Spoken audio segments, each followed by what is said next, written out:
我哋講翻呢一套啦，呢一個呢，就係我哋三鄉雅居樂雅湖居嘅臨湖別墅，C 型帶中空嘅呢一種別墅嘅話，依家好少放出嚟賣嘅，特別裝修咁靚，佢佔地面積呢會比其他 C 型會大少少嘅。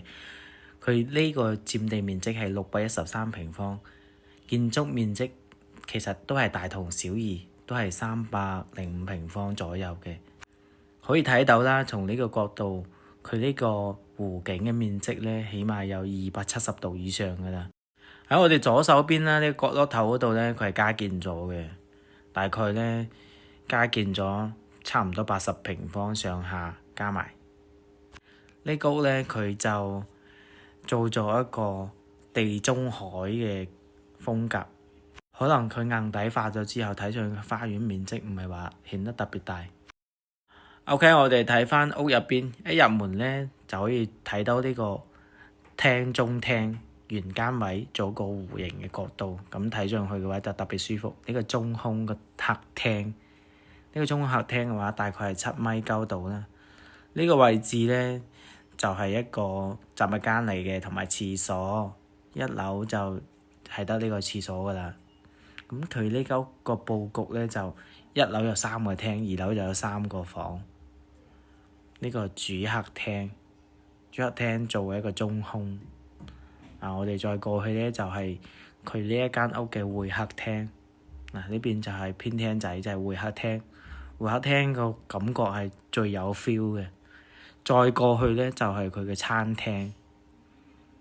佢呢邊呢，相當於兩面就可以望到湖，一邊呢，落地窗係望餐廳，即係望出去係佢嗰個花園嚟嘅。係咪有嗰個地中海嘅風格啊？其實佢呢間裝修得時間唔係好長嘅，呢個廚房裝修後應該1年多啲，然之後入住嘅時間呢，都唔夠3個月。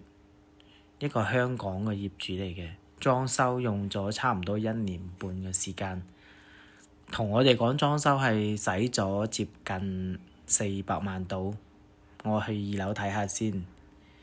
咁呢2間房呢，就係細路仔住嘅，呢個應該係屬於男仔住嘅，有啲藍色嘅感覺，即係隔離係粉紅色嘅。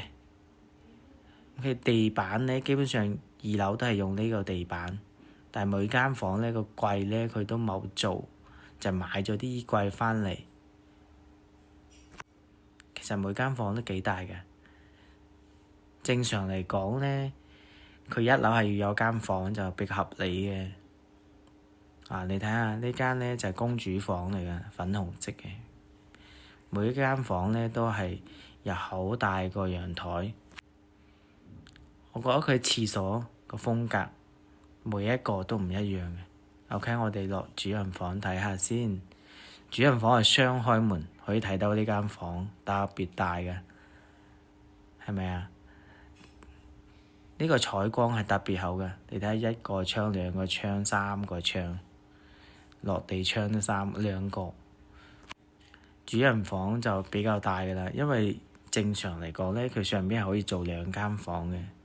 出去陽台睇到呢個湖景特別有 feel 啊，西南朝向嚟嘅呢邊，所以採光特別猛。